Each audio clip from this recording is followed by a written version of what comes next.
Voilà, bonjour à tous. Eh bien, écoutez, on est très heureux de vous retrouver pour le lancement, l'inauguration de ces 3 journées nationales consacrées aux géosciences, puisque l'année 24-25, 2024-2025 est bien l'année des géosciences. Et nous sommes heureux de vous présenter une action menée conjointement par la région académique Provence-Alpes-Côte d'Azur et le CNRS et l'Institut national des sciences de l'univers. Donc, nous avons 3 journées consacré aux géosciences et à la diversité des thèmes justement liés aux géosciences. Et aujourd'hui, donc lundi et jeudi, ce seront des journées qui seront destinées principalement aux élèves du secondaire. Et la journée de demain, mardi, ce sera une journée spéciale pour le premier degré. Et ces visioconférences sont intitulées de manière générale Exploration et enjeux contemporains. Voilà, et je suis très heureux de vous présenter Cécile Quentin, qui est enseignante-chercheuse à l'Université Paris-Saclay, et elle travaille dans le laboratoire Géosciences Paris-Saclay, qui a le petit nom de GEOPS, et qui se trouve à Orsay. Elle a fait des études de géosciences à Dijon et Nancy, et elle s'est par la suite spécialisée dans la dynamique des métaux dans le sol, notamment tropicaux. Ces travaux de recherche portent sur la contamination des sols, et notamment dans les zones d'exploitation minière ou dans les zones impactées par les feux. Évidemment, principalement sous les tropiques Brésil, Inde, Nouvelle-Calédonie. Les processus d'accumulation naturelle des métaux dans les profils d'altération tropicaux est également un de ces sujets de recherche. Voilà, et Cécile va nous parler aujourd'hui de la pollution des sols, et en particulier répondre à la question comment la quantifier et déterminer les sources de polluants. Voilà, donc maintenant je vais laisser la parole à Cécile pendant la demi-heure qui vient, et vous aurez la demi-heure suivante la possibilité justement d'interpeller, d'interroger Cécile sur les questions, les sujets qui auront été abordés. Voilà, on disparaît, on se retrouve tout à l'heure. Donc dans 30 minutes. Mais vous pouvez d'ores et déjà, pendant le déroulé de Cécile, vous pouvez poser vos questions dans la fenêtre de discussion. Eh bien, merci Jean pour cette présentation. Alors, je suis très heureuse de participer à cette première journée dans le cadre de l'année des géosciences, autour des enjeux contemporains des géosciences. Et donc, je vais vous parler de pollution des sols et notamment comment déterminer les sources de polluants. Alors, même si effectivement, je travaille beaucoup sur les milieux tropicaux, pour aujourd'hui, j'ai choisi quand même de vous parler de travaux qui ont lieu plutôt en France métropolitaine, même si certaines images, vous verrez, sont peut-être un peu plus exotiques. Donc aujourd'hui, je vais vous parler donc de travaux qui sont menés bien sûr dans mon laboratoire, Géosciences Paris-Saclay, mais aussi dans d'autres institutions, que ce soit en région parisienne ou dans les Alpes, notamment à Chambéry. Alors, avant de commencer à vous parler de pollution, je vais faire une petite introduction sur ce que sont les sols. Et on va commencer par dire, finalement, les sols, c'est ce qui est sous nos pieds. Et les sols, ils peuvent être naturels, c'est-à-dire se développer de façon complètement naturelle par la transformation des roches, mais aussi ils peuvent être artificiels, c'est-à-dire construits par les hommes pour recréer des sols là où il n'y en a plus. Alors les sols sont le support physique et nutritif pour la végétation, que celle-ci soit naturelle, comme par exemple dans une forêt, ou bien qu'elle soit cultivée dans un champ agricole. Et si on regarde plus précisément la définition de ce que c'est qu'un sol, alors j'ai mis ici une définition, la définition ISO, eh bien le sol, c'est la couche supérieure de la croûte terrestre qui s'est transformée par altération. Ça veut dire que c'est un peu comme si la roche avait pourri. Et cela, ça met en œuvre des processus qui sont physiques, chimiques, mais aussi biologiques. Et un sol, c'est un milieu, un système qui va être composé d'un mélange de particules minérales, de matière organique. Et puis, dans la porosité qui va être délimitée par ces particules, on va trouver de l'eau, de l'air, des organismes, et l'ensemble va s'organiser au sein d'horizons.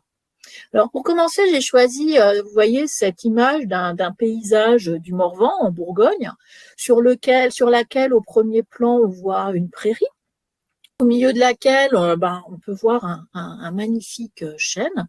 Et puis, au fond, derrière, sur la colline, on observe une forêt. Et donc, si on creuse un trou dans cette prairie, eh bien, on peut observer le sol. J'ai mis une photo en bas à droite. Je suis désolée, ma souris fonctionne pas. On a fait un trou avec les étudiants lorsqu'on est allé sur le terrain. Et vous voyez que dans ce trou, on peut observer ce que nous appelons des horizons, c'est-à-dire des ensembles qui vont évoluer avec la profondeur. Et dans le fond, vous voyez qu'il y a même de l'eau parce que, en fait, affleurait dans le bas du trou la nappe alluviale.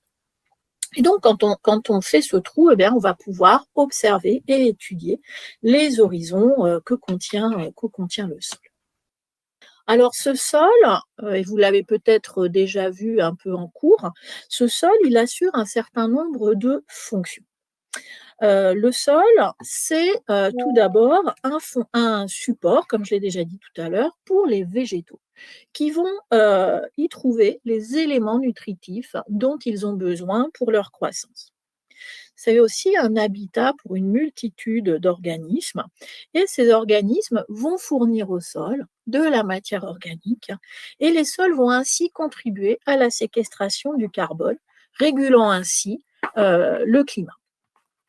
Alors, les sols vont également contribuer à réguler le cycle de l'eau, et donc, en régulant le cycle de l'eau, peuvent contribuer à réguler les crues.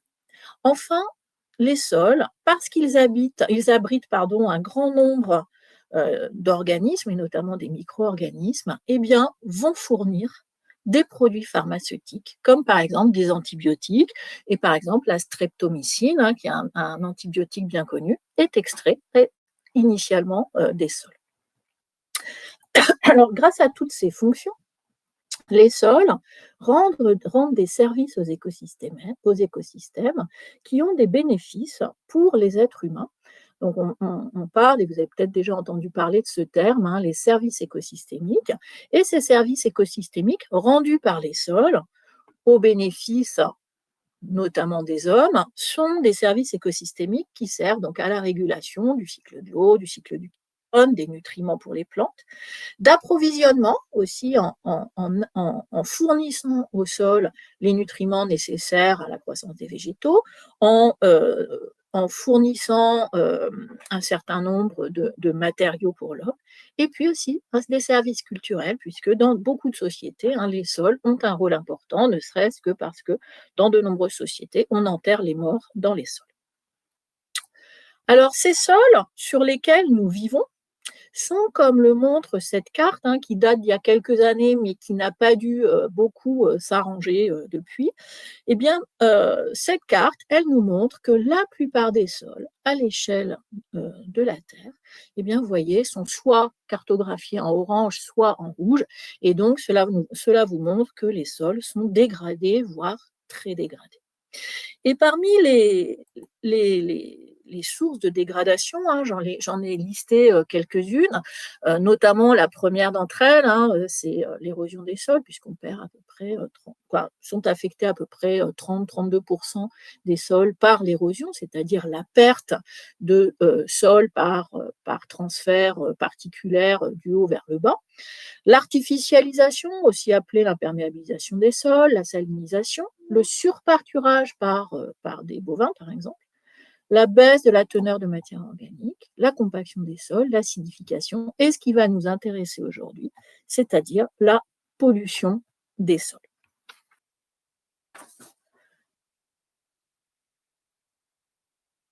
Alors, les sols, comme je disais, ils se trouvent à la surface terrestre, et donc ils vont être le réceptacle des pollutions, que ces pollutions soient ce qu'on pourrait appeler naturelles, ne pas oublier quand il y a une éruption volcanique, eh bien, il peut y avoir émission dans l'atmosphère de produits polluants qui vont se retrouver ensuite sur les sols, mais la plupart du temps, ces pollutions, elles sont liées à nos activités humaines.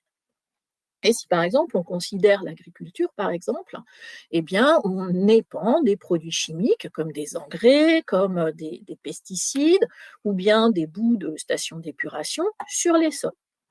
On irrigue aussi les sols parfois avec des eaux de mauvaise qualité ou en tout cas qui peuvent contenir une trop grande quantité de sel, voire des polluants. Et sur les sols sont parfois aussi déposés accidentellement des produits d'origine industrielle ou bien d'origine domestique qui vont apporter au sol eh bien, un certain nombre de polluants.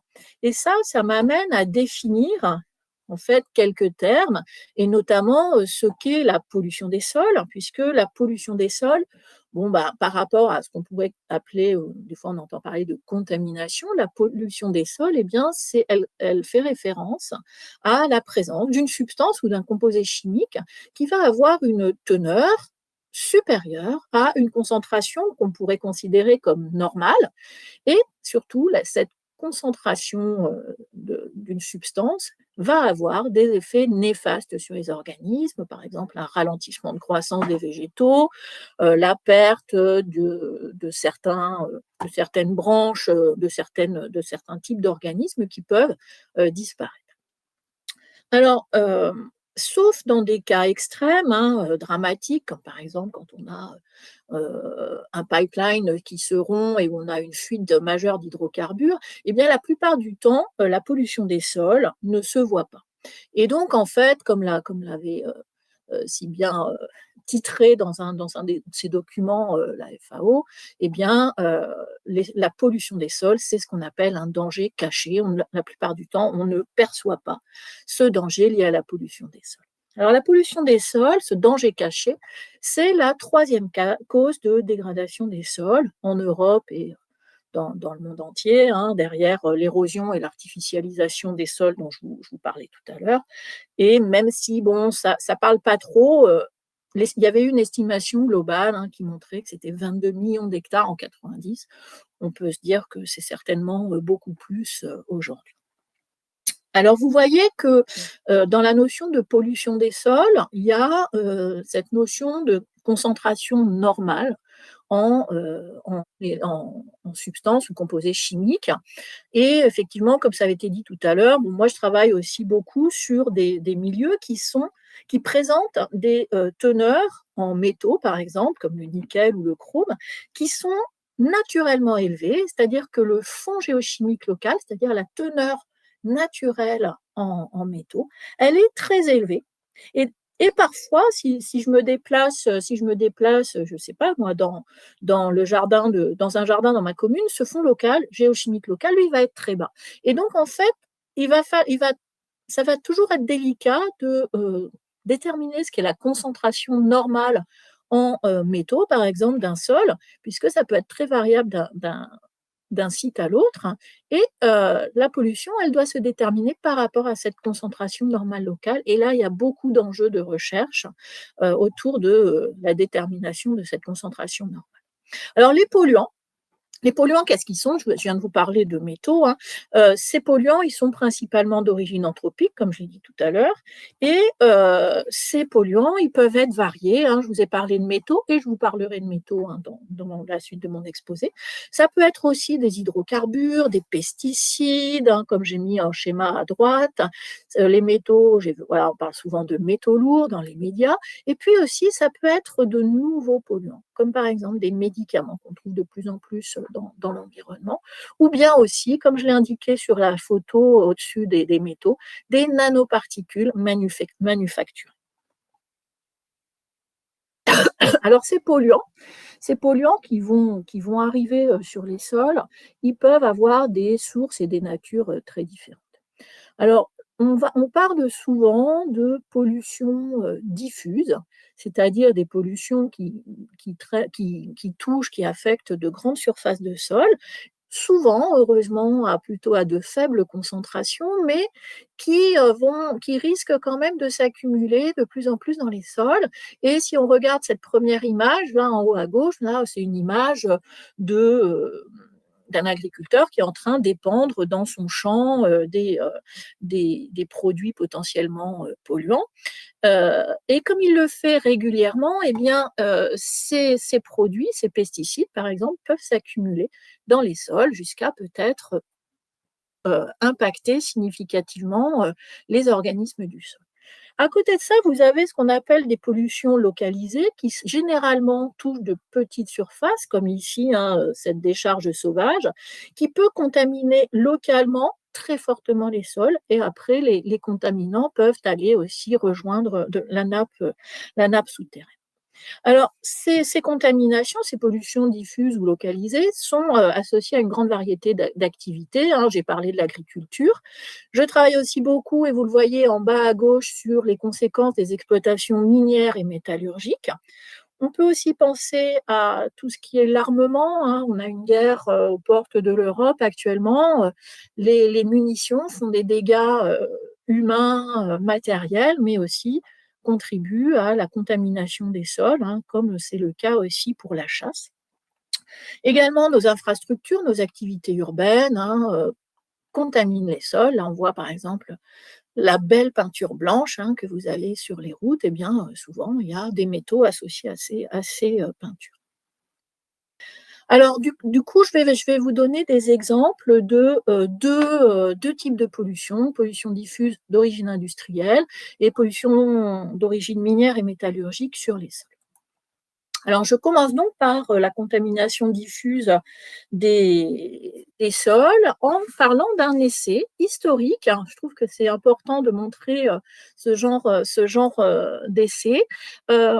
À Versailles, au sein de l'INRAE, depuis 1929, eh bien, une ancienne parcelle de prairie euh, qui contient un même sol, qu'on appelle un luvisol, je vais vous le montrer en photo. Eh bien, cette grande parcelle de prairie a été découpée en 42 petites parcelles et depuis 1929 est maintenue en jachère nue, c'est-à-dire il n'y a pas de culture, il n'y a pas d'herbe qui pousse, mais dans chacune de ces parcelles, eh bien, il va y avoir un traitement, un ou plusieurs traitements qui vont être menés, comme c'est indiqué sur la cartographie des traitements à droite. Et en gris, vous avez aussi des parcelles qui, elles, ne subissent aucun traitement, c'est-à-dire ça va être des parcelles témoins. Et sur la photo que j'ai mise, que j'ai prise début décembre, vous voyez que ces traitements se traduisent déjà par des couleurs de sol et des aspects de surface qui vont être très différents après, vous voyez, quasiment 100 ans de traitement continu. Alors, je vous parlais de sol, de profil de sol. Et bien, sur la photo de gauche, ici, je vous montre le sol qu'il y a sous ces mini-parcelles. C'est ce qu'on appelle un luvisol. C'est un sol qui est très important en France, puisque c'est certainement le sol le plus fertile et sur lequel l'agriculture peut obtenir ses meilleurs rendements. Et depuis 1929, donc, dans chacune des petites parcelles, l'horizon de surface ici est échantillonné régulièrement, envoyé au laboratoire et analysé pour un certain nombre de paramètres. Parmi les paramètres qui sont analysés, il y a la teneur en certains éléments en trace, en certains métaux, parmi lesquels le plomb et le scandium. Également, les horizons profonds, c'est-à-dire ceux qui n'ont jamais vu finalement la moindre activité humaine, ont également été échantillonnés et analysés. Et sur le graphique de droite, eh bien, vous pouvez voir que déjà, en bleu, c'est le plomb, l'évolution du plomb au cours du temps, au cours de chacun des échantillonnages, comparé à ce qui est en ligne ici, c'est-à-dire la teneur dans les horizons profonds du sol. Et on voit très bien qu'en surface, il y a plus de plomb que dans les horizons profonds du sol. Et la concentration en plomb, en 1929, elle était voisine de 50 mg par kilogramme, et en l'an 2000, dernière on va dire, analyse disponible, eh bien, elle est à 70 mg par kilogramme. Donc, on voit qu'il y a eu une forte augmentation. Par contre, le scandium, qui est certainement un élément chimique dont vous avez peu entendu parler, parce qu'il est, à part les battes de baseball, il est assez peu utilisé, eh bien vous voyez qu'au cours du temps, il n'y a pas eu d'augmentation de la teneur du scandium dans les horizons de surface, et même les horizons de surface ont les mêmes teneurs, voisines de 7 mg par kilogramme de sol, que les horizons profonds du sol.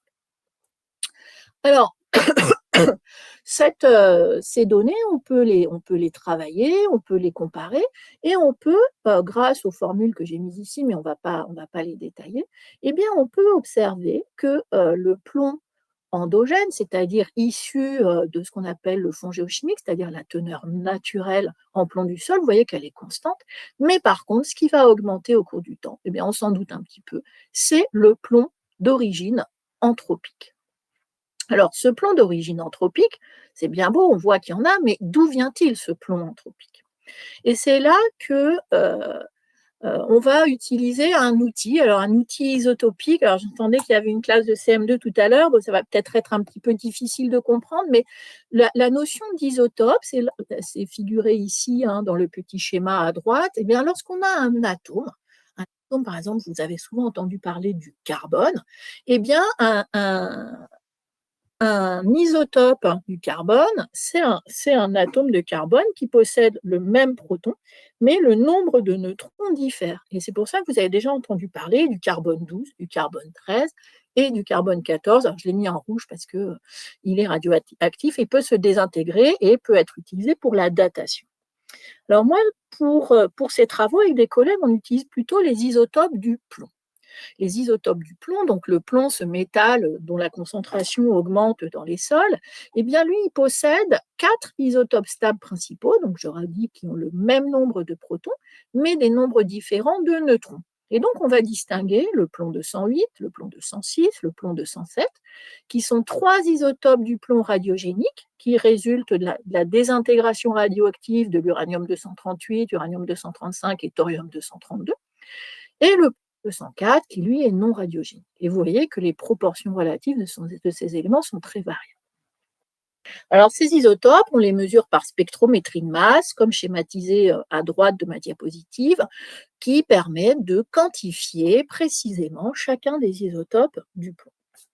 Et du coup, on peut obtenir une composition isotopique du plomb exprimée sous forme de rapports isotopiques, comme par exemple le plomb 206 sur le plomb 207 ou bien le plomb 208 sur le plomb 206. Et pourquoi je vous parle de ça? Parce qu'en fait, quand on regarde les sources classiques de plomb qui vont se retrouver après dans l'environnement et notamment dans le sol, eh bien, il y a par exemple quelque chose que la plupart d'entre vous, vu votre âge, ne connaissent pas, c'est que jusqu'à l'année 2000 en France, eh bien, dans l'essence, il y avait du plomb. C'est pour ça que quand on fait le plein, il y a de l'essence sans plomb. Mais maintenant, toutes les essences commerciales ne contiennent plus de plomb. Il y avait aussi beaucoup de plomb dans les peintures. Par exemple, vous voyez en dessous de la première image, vous avez white lead, parce qu'en fait, dans certaines peintures, notamment des peintures blanches, il y avait du plomb. Vous voyez aussi dans la main d'un collègue un minerai de plomb. Un minerai de plomb, il y en a un peu partout dans le monde, et ces minerais de plomb peuvent être utilisés pour faire, par exemple, le toit de Notre-Dame et la flèche de Notre-Dame, vous savez, qui avait brûlé et qui a été remplacée récemment. Ce plomb aussi issu des minerais peut être utilisé pour faire des munitions, aller au champ de tir par exemple, ou aussi était utilisé pour la peinture de la Tour Eiffel. Et en fait, dans beaucoup de nos activités humaines, on utilise le plomb. S'il y a des étudiants parisiens, eh bien, en fait, il y a beaucoup de tuyaux en plomb à Paris dans lesquels circule l'eau. C'est remplacé petit à petit parce que le plomb a une certaine toxicité. Et du coup, dans nos villes, quand on amène nos déchets dans les incinérateurs, eh bien, dans les fumées, peut-être, il y a quelques petites particules de plomb qui peuvent s'échapper. Eh bien, toutes ces sources de plomb, eh bien, elles possèdent des signatures isotopiques en plomb 206 sur 207 qui vont être différentes et qui vont nous permettre de distinguer le plomb de l'essence, qui en France était voisin de 1,083 pour le rapport 206 sur 207. Les peintures de la Tour Eiffel, elles ont été mesurées à 1,174. Le plomb de la flèche de Notre-Dame à 1,176. La peinture aux États-Unis à 1, vous voyez, 160 à peu près, et les minerais de plomb qui après sont utilisés pour faire des tuyaux ou des munitions peuvent avoir des signatures très variables, comme sont indiquées les trois valeurs sous les minerais de plomb. Alors maintenant, si j'applique ça à nos sols, on revient à nos 42 parcelles, nos parcelles témoins, eh bien les collègues, notamment Reda Semlali dans sa thèse et puis d'autres, ont mesuré la composition isotopique en plomb 206 et 207 dans les horizons de surface des 42 parcelles de 1929 à 2000. Et on observe une certaine évolution de cette composition isotopique et sa diminution depuis des valeurs qui sont voisines de 1,183 à des valeurs qui sont voisines de 1,179. Alors, les variations sont faibles, mais elles sont significatives. Et ça, grâce aux évolutions à la spectrométrie de masse, on peut mesurer ces évolutions. Alors, si je mets maintenant dans le diagramme de droite ma composition isotopique en plomb 206 sur plomb 207 en relation avec l'inverse de la concentration, ça c'est des habitudes qu'on a en géochimie isotopique, eh bien vous voyez que les petits points bleus là qui correspondent aux échantillons prélevés de 1929 jusqu'à 2000, ils vont s'aligner sur une droite. Et si je prolonge cette droite, eh bien je vois que à droite, on va avoir un end-member, c'est-à-dire une source de plomb qui est le plomb naturel issu du fond géochimique. Et si je prolonge vers la gauche ma droite, je vais aller vers du plomb associé à des activités industrielles. Et donc, en fait, ce diagramme, il nous montre que même si à Versailles, on est assez loin des industries lourdes, eh bien, le plomb qui est arrivé au sol entre 1929 et 2000, peut-être même un peu avant, eh bien, il est issu des industries.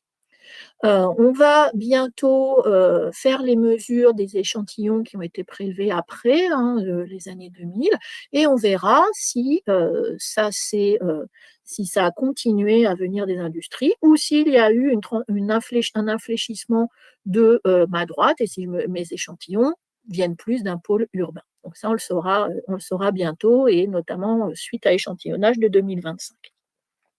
Alors, le deuxième exemple dont je vais vous parler, et je terminerai par cet exemple, c'est un exemple de contamination des sols dans les Alpes, à Pézénancroix. Pézénancroix, c'est une ville qui avait été baptisée pendant la Révolution française les Monts d'Argent. Et pourquoi les Monts d'Argent? C'est parce que à Pézénancroix, il y avait une ancienne mine qui exploitait des gisements de plomb argentifère. Cette mine, vous voyez, son exploitation a duré de 1714 à 1866. Et en plus des mines de Pézénancroix, il y avait une activité de fonderie sur le site, c'est-à-dire une activité métallurgique. Et cette activité, elle a produit à peu près, vous voyez, 21 000 tonnes de plomb et 52 tonnes d'argent.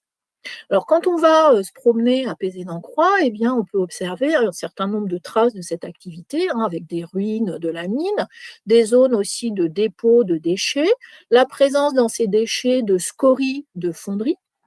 Et si on fait une cartographie comme sur l'image de droite, si on fait une cartographie du plomb, eh bien là, vous voyez qu'on n'est pas comme à Versailles où on avait une pollution diffuse faible, de l'ordre de 70 mg de plomb par kilogramme de sol. Et bien là, dans les zones en rouge, on est à plus que 3% de plomb dans les échantillons de sol. Donc une forte contamination et qui a pu être cartographiée par Florian Gilvik de l'Université Savoie-Mont-Blanc pendant sa thèse de doctorat. Et on voit en bleu des zones qui, elles, ne sont pas contaminées. Alors, ces sols qui sont contaminés par le plomb, ils sont aussi contaminés par un autre élément chimique qu'on appelle l'antimoine, donc Sb. Et en fait, tout l'enjeu du travail de Florian, c'était de déterminer quelle était l'origine du plomb. Est-ce que l'origine du plomb, c'était la mine, ou bien est-ce que c'était l'activité de fonderie, c'est-à-dire l'activité métallurgique, puisqu'on avait trouvé dans les premiers horizons de sol, en faisant des observations en microscopie électronique à balayage, eh bien, on avait vu des petites billes, là, comme ça, de pyromorphite, qui témoignaient d'une activité plutôt de fonderie contaminant les sols. Alors, Florian, dans sa thèse, elle a utilisé les isotopes du plomb comme on l'a fait, comme ça a été fait à Versailles, pour essayer de voir si on pouvait identifier quelle était l'origine du plomb, même si on se doutait bien que le plomb qu'on allait trouver dans les sols, il était probablement lié aux activités humaines historiques sur place. Et donc, en fait, elle a mesuré la composition isotopique du plomb d'un certain nombre d'échantillons, soit issus du fond géochimique local, soit aussi dans le minerai, dans des déchets métallurgiques, type des scories, et puis au milieu, les ronds colorés dans les sols. Et donc, on voit bien qu'on peut discriminer, grâce aux isotopes du plomb, ce qui est issu du fond géochimique, c'est-à-dire ce qui est naturellement présent dans les sols, de ce qui a pu être apporté soit par les minerais, soit par les déchets métallurgiques.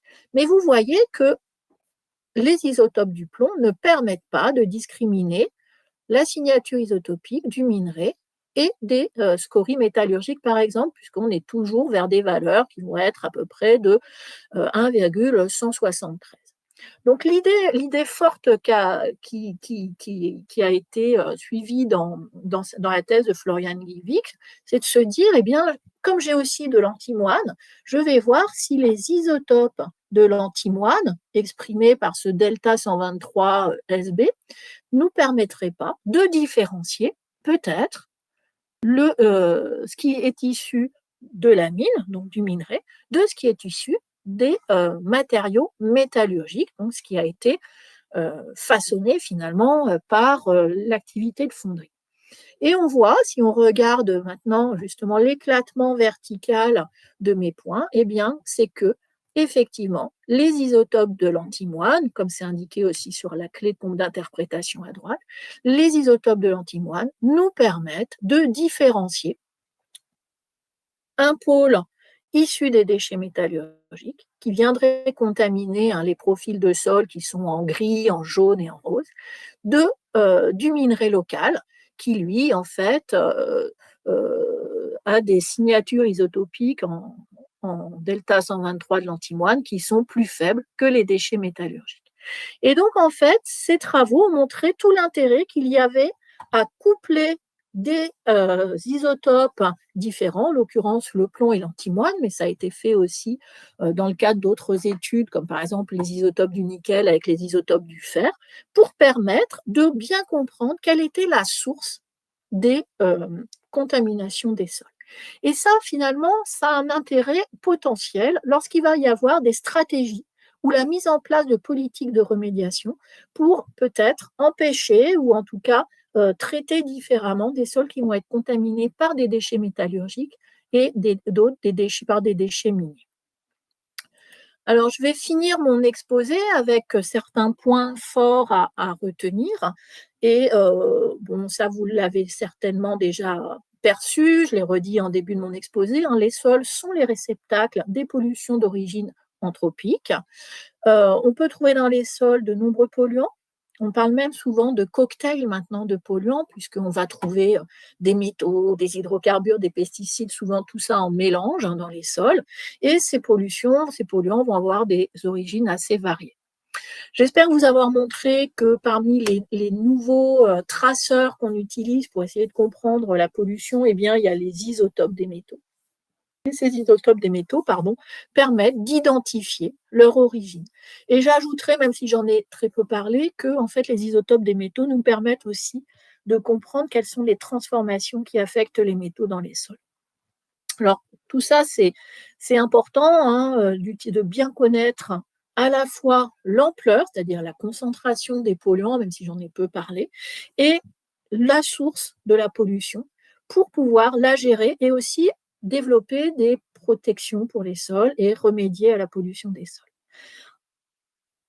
Et la photo de droite essaye de le montrer. Il faut bien avoir en tête que plus des sols vont accumuler des polluants, plus cela risque d'accroître les risques de toxicité pour les organismes. Alors, parmi les organismes, je considère l'homme. Il ne faut pas oublier que lorsqu'on respire, lorsqu'on avale, eh bien, on peut ingérer des particules ou des poussières de sol ou bien de particules qui sont dans l'air. Et si ces particules, elles contiennent des métaux, par exemple, eh bien, en fait, on peut ingérer des métaux. Les enfants, dans les cours de récréation, dans les espaces de jeu, ils ingèrent du sol, hein, c'est classique. Et donc, ils ingèrent aussi de la pollution. Et je vous ai parlé du plomb. Le plomb est un neurotoxique fort, hein, c'est un élément polluant qui peut se retrouver dans le sang, qui peut se retrouver dans des organes cibles. Et il peut y avoir ensuite une toxicité très importante qui peut mettre en danger, hein, la santé humaine. Et ne pas oublier, je terminerai là-dessus, c'est que les polluants dans les sols, souvent, ils ne restent pas dans les sols. Souvent, ils vont être transférés vers les eaux de surface ou vers les eaux souterraines. Et il ne faut pas oublier que notre alimentation en eau potable, elle provient de ces eaux de surface ou de ces eaux souterraines. Eh bien voilà, je vous remercie. J'espère que j'ai été claire. Et n'hésitez pas à me poser les questions que vous avez. Merci beaucoup, Cécile. Alors, on va faire une pause de 3 minutes pour permettre aux participants de discuter entre eux et éventuellement de poser de nouvelles questions. On en a déjà quelques-unes, hein. Donc, on te laisse souffler 3 minutes et on se Oui, je retrouve. bois juste un petit peu d'eau. Voilà, très bien. Allez, à tout de suite.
Bon, voilà, tu as pu hydrater.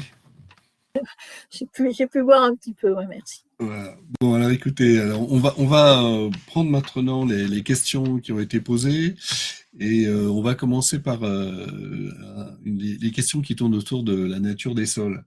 Il y avait une question sur le temps de formation des sols. Donc, alors à l'échelle géologique ou à l'échelle organique, à toi de nous dire, Cécile, comment ça marche. Alors, les sols, même si j'ai été très rapide, ils vont se former par la transformation des roches. Et le moteur de cette transformation, ça va être à la fois l'eau de pluie qui apporte un certain nombre de réactifs et les organismes du sol.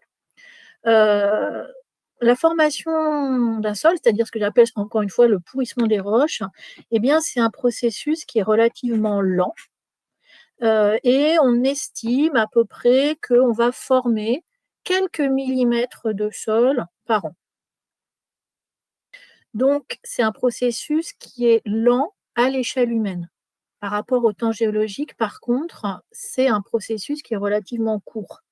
Mais par rapport à l'échelle humaine, c'est très lent, notamment notamment sous nos latitudes. C'est un petit peu plus rapide quand on va vers les milieux tropicaux.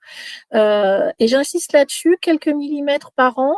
Par contre, l'activité humaine est capable de détruire plusieurs mètres de sol en quelques minutes, hein. Il suffit de penser par exemple, il suffit de mettre un coup de bulldozer et on va détruire plusieurs mètres d'épaisseur de sol en quelques minutes. J'espère que ça répond à la question. Oui, oui, oui. Alors, du coup, il y a une question sur la nature de la matière organique. Tu l'as évoqué tout à l'heure, donc on voit bien que c'est important. J'imagine que les sols, justement, sont vivants, hein, si j'ai bien compris. Les sols sont vivants. Alors, on a souvent cette petite analogie. Si vous prenez une cuillère de sol, une cuillère à soupe de sol, vous aurez dans cette cuillère à soupe de sol plus de micro-organismes qu'il y a d'êtres humains sur Terre. Et au-delà du nombre de micro-organismes, vous aurez une grande diversité. Vous aurez peut-être de l'ordre de 1000, 1500, 2000 espèces différentes de micro-organismes dans cette cuillère de sol. Donc, la diversité, le nombre d'organismes dans les sols est très important, hein. C'est un habitat extrêmement riche. Il y a des études récentes qui ont montré que les sols abritent à peu près 60% de la diversité biologique qu'on connaît sur Terre. Et au-delà de ça, il faut bien se dire que vont pousser dans les sols les racines des végétaux, et ces végétaux, par photosynthèse, vont former de la matière organique. Et cette matière organique, quand les végétaux meurent, cette matière organique va retourner au sol. Les racines aussi vont produire de la matière organique, et quand les racines vont mourir, elles vont se décomposer, elles vont fournir de la matière organique au sol.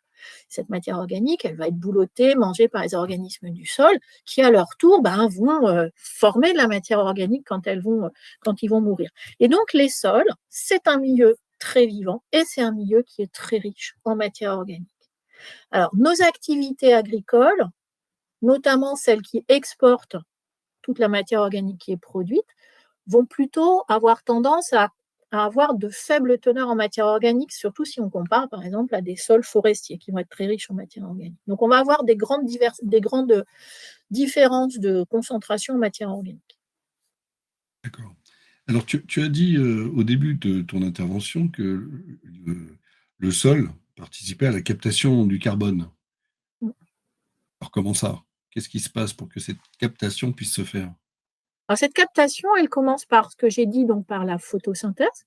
Voilà, c'est les végétaux qui vont capter du carbone, et lors de la sénescence ou de la perte des feuilles, la perte des écorces quand il y a la chute des feuilles, cette matière organique, elle tombe sur le sol. Les organismes du sol vont décomposer en partie cette matière organique, qui va être mélangée aux premiers horizons du sol par exemple, les vers de terre. Vous avez déjà tous vu des vers de terre. Un ver de terre, qu'est-ce que ça fait? Eh bien, ça mange de la matière organique, ça la mélange à ce qu'il a pu ingérer comme matière minérale, et à la fin, ça ressort sous forme de petites boulettes fécales. Et quand on se promène dans les jardins, on voit des fois des petits tortillons à la surface du sol, après la pluie notamment. Ça, c'est des déjections de vers de terre. Et en fait, si on fait l'analyse de ces déjections, c'est de la matière minérale et de la matière organique. Donc, les organismes du sol, ils vont fixer dans les premiers horizons du sol, quelque part, cette matière organique qui a pu être formée par photosynthèse. Et là, on a, en termes de recherche, il y a des enjeux, hein, autour de l'augmentation de cette fixation du carbone dans les sols, pour essayer de contrebalancer les émissions de CO2 liées à nos activités humaines, et notamment, je pense au programme de recherche du 4 pour 1000, qui avait été mis en place notamment après le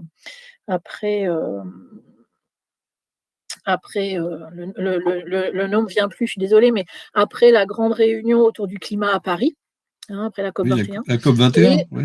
oui, c'était la COP 21 avec l'INRA qui essaye de développer ces projets autour de comment enrichir un peu plus les sols en matière organique pour contrebalancer les émissions de CO2 atmosphériques.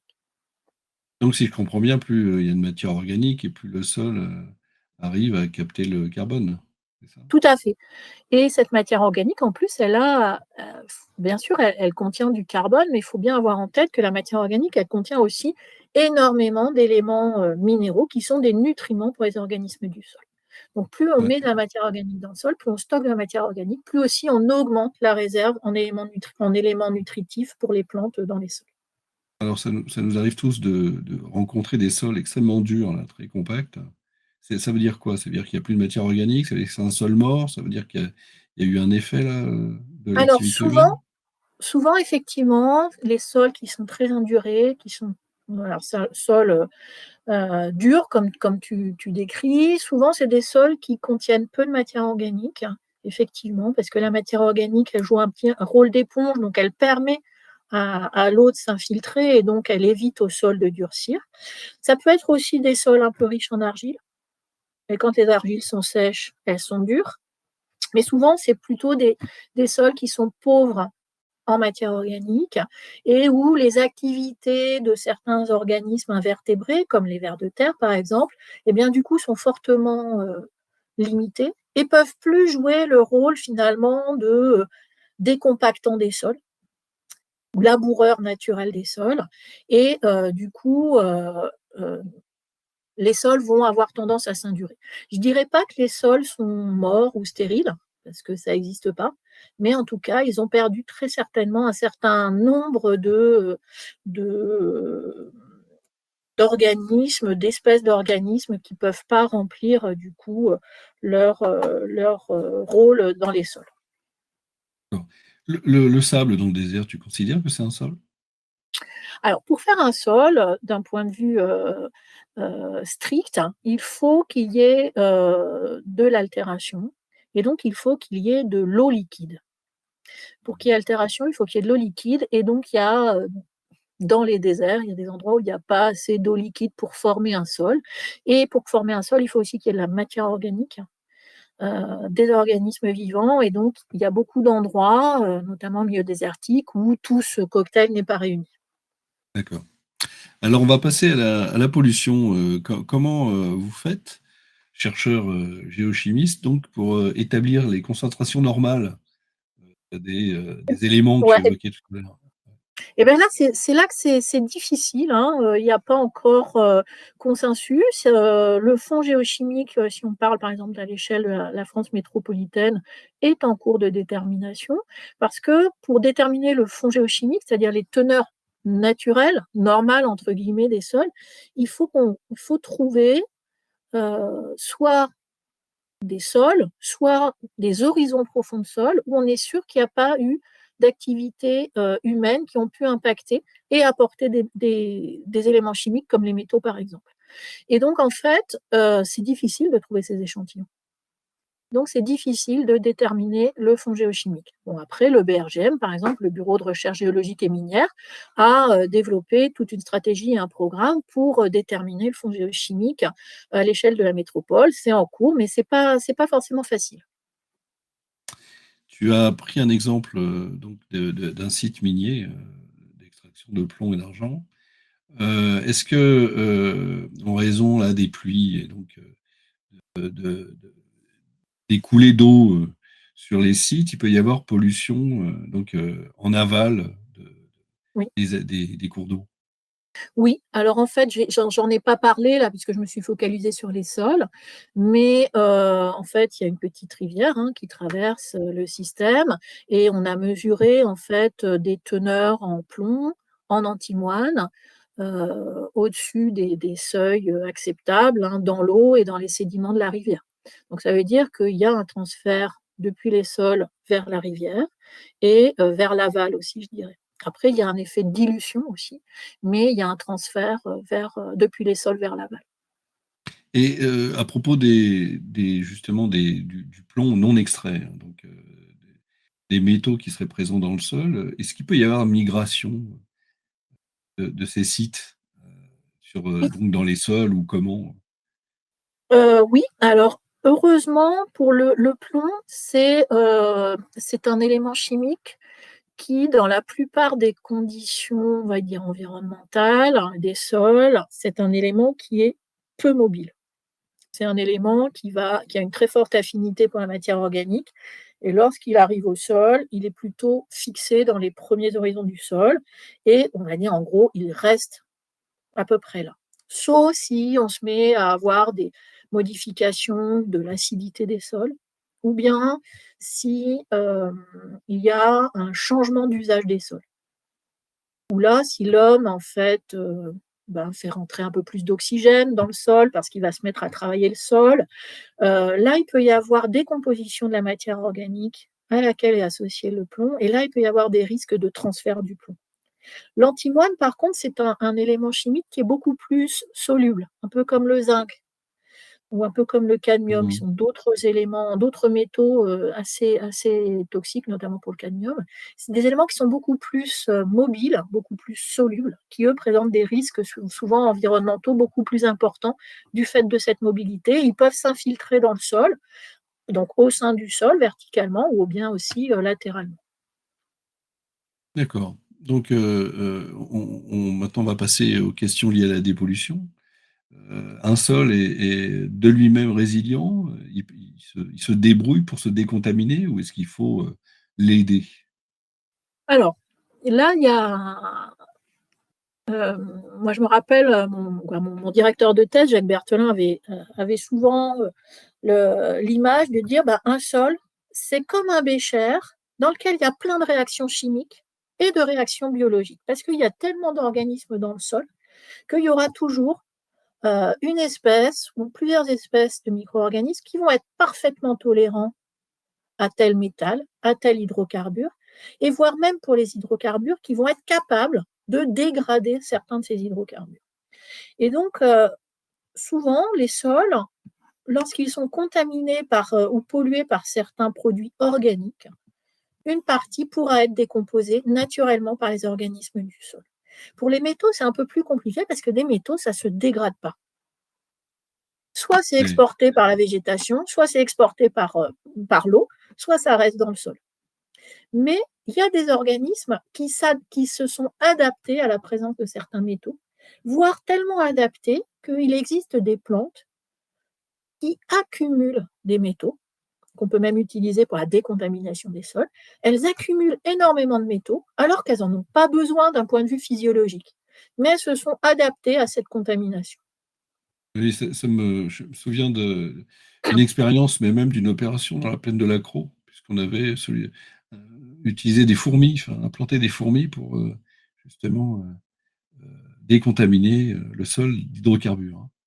Il y avait Ouais. eu quelque chose dans ce genre-là. Bon, alors, autre chose, toi, enfin, est-ce que vous êtes amené, vous, au niveau du labo, à faire des propositions pour les opérations de décontamination? Enfin, comment le labo interagit avec justement les questions et les enjeux de contamination des sols?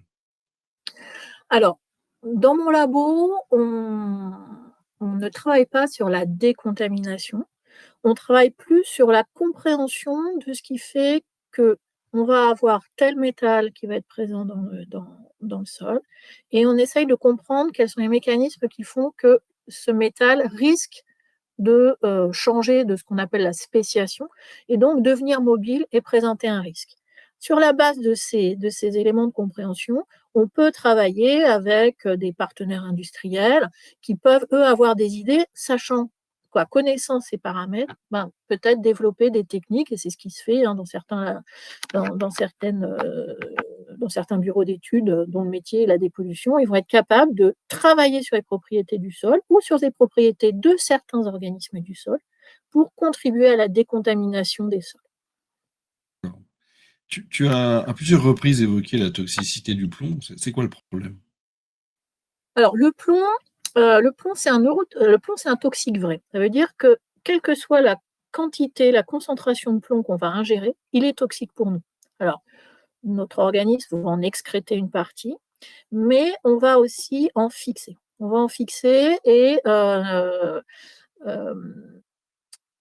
le plomb peut se fixer sur les os et aussi peut aller euh, faire dysfonctionner, on va dire, le système neurologique.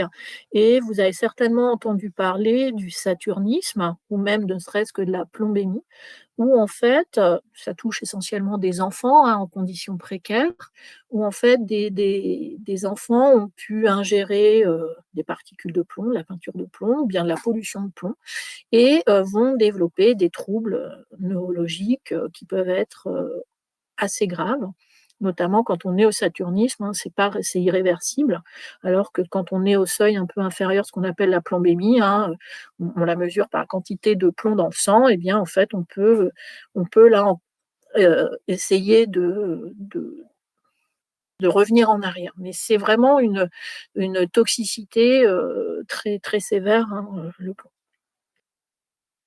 Alors, Une question qui concerne justement nos modes de vie. Est-ce qu'il vaut mieux résider en pleine campagne ou en ville concernant la pollution?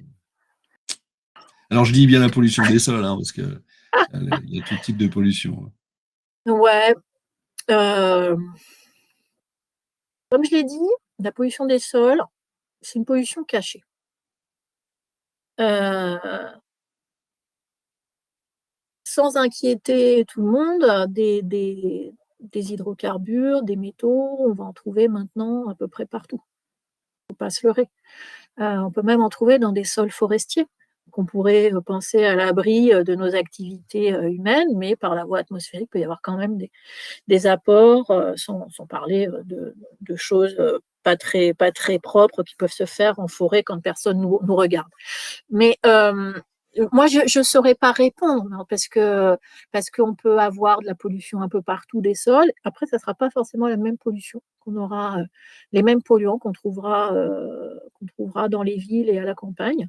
Mais vous voyez, dans les parcelles de l'INRA à Versailles, hein, on trouve une teneur qui augmente.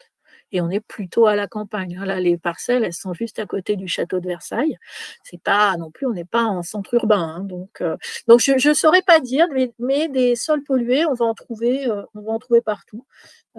Mais ça ne sera pas les mêmes polluants, ça ne sera pas les mêmes teneurs peut-être, quoique, mais vous avez, j'allais dire même en agriculture biologique, hein, les sols sont contaminés par du cuivre parce que la bouillie bordelaise, les sels de cuivre sont utilisés et autorisés en agriculture biologique.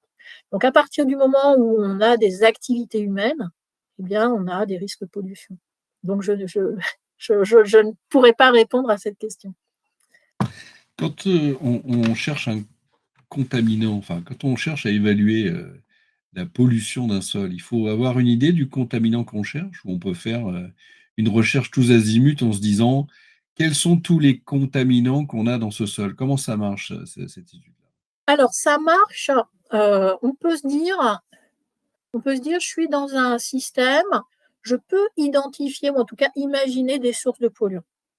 Donc dans ce cas-là, je vais aller chercher des polluants que j'aurais identifiés par rapport à l'environnement et les sources de contamination que Par j'ai la pu. pratique, par les pratiques humaines, c'est ça que tu veux dire. Il faut Voilà, savoir ce par les qui s'est pratiques fait. humaines. Voilà, d'accord. Voilà. Après, on a, alors moi je travaille surtout sur les métaux, on peut avoir j'ai pas d'image là pour montrer, mais on peut avoir, ça ressemble à comme un gros pistolet qui nous permet de faire des mesures non destructives, et puis il suffit de pointer le pistolet sur les échantillons de sol en se promenant. On pourra avoir un diagnostic, hein, ce sont des spectromètres de fluorescence X qui peuvent nous permettre d'avoir une idée très rapide en quelques minutes de la présence ou l'absence de certains métaux.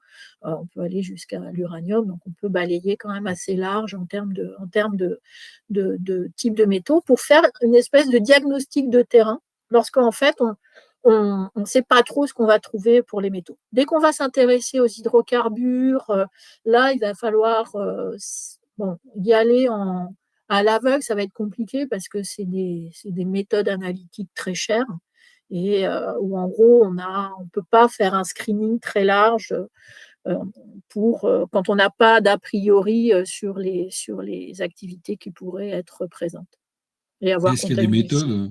des méthodes accessibles aux classes, aux enseignants pour justement faire ce petit travail d'évaluation, de mesure? Alors là, je te pose une colle, hein. Mais ça serait Alors, pas mal d'y réfléchir pour voir si on ce peut serait pas mal imaginer d'y justement. réfléchir. Ouais. Certains éléments chimiques peuvent être mis en évidence par des petits tests chimiques, mais souvent à condition que les teneurs soient assez élevées. Hmm. Or, la plupart quand même des polluants dans les sols, c'est ce qu'on va appeler des éléments en trace. Quand je parle des métaux, Mhm. c'est des éléments en trace métalliques. Et là, on va dire que souvent la chimie classique peut être un peu difficile. Par contre, il peut y avoir peut-être des tests bandelettes Mhm. qu'on peut utiliser, qui sont pour les eaux. Mais là, ça dépasse un peu mes connaissances. Par contre, après, on peut nouer des partenariats quand vous êtes Mhm. dans un collège, un lycée, et que pas loin, il y a des organismes de recherche, des universités. ça peut être l'occasion d'échanger et on peut avoir peut-être des outils de terrain qui peuvent être partagés et utilisés. Mais je te dis ça parce que on accompagne une chercheuse de l'INRAE qui fait un travail d'évaluation des sols en comptant les lombrics dans Ouais, une portion de sol. Donc ça veut dire qu'il y a quand même moyen d'avoir une oui, évaluation, une mesure ouais. de Ça qualité des sera sols. une évaluation indirecte de la contamination, mais une évaluation directe, on va dire, de l'état de santé du sol. Puisque Ouais. les lombrics sont des très bons indicateurs de la qualité des sols. Et plus on en aura, et surtout plus on aura une grande diversité d'espèces de lombrics, plus on pourra dire que le sol est en bonne santé. Si on n'en trouve pas ou très peu, là, on pourra se dire le sol est en mauvaise santé. Après, il faudra chercher la cause. On va terminer là-dessus, Cécile. Et donc, on est très content de t'avoir eu pour ce lancement. Je suis aussi très content, mais ça, je vais le répéter à plusieurs reprises, que des femmes scientifiques interviennent et se montrent, parce que ça vous montre que en science, il y a aussi des femmes et en nombre. Et alors, on en avait discuté un petit peu dans ton labo. Ça se passe comment? Il y a suffisamment de femmes, assez de femmes? Vous poussez la présence des femmes? D'ailleurs, je vois Alors, que Bénédicte se connecte, c'est la deuxième intervenante. Vous voyez, encore une autre femme. alors je ne sais pas dans le laboratoire de Bénédicte, mais dans le mien, on va dire on est à peu près paritaire. Comme, si on regarde tous les grades, tous les métiers du laboratoire. Par contre, plus on va s'élever dans les grades, que ce soit chez les personnels ingénieurs, techniciens, ou aussi chez les enseignants-chercheurs ou les chercheurs, ben, il y a le plafond de verre, comme partout. Et on est peu de femmes professeurs d'université, par exemple. Mais il Eh faut bien, pas désespérer, au contraire, il faut venir. encore merci à toi, Cécile. Ben, merci Et bonne beaucoup. journée. Bonne Merci journée. beaucoup. Au revoir.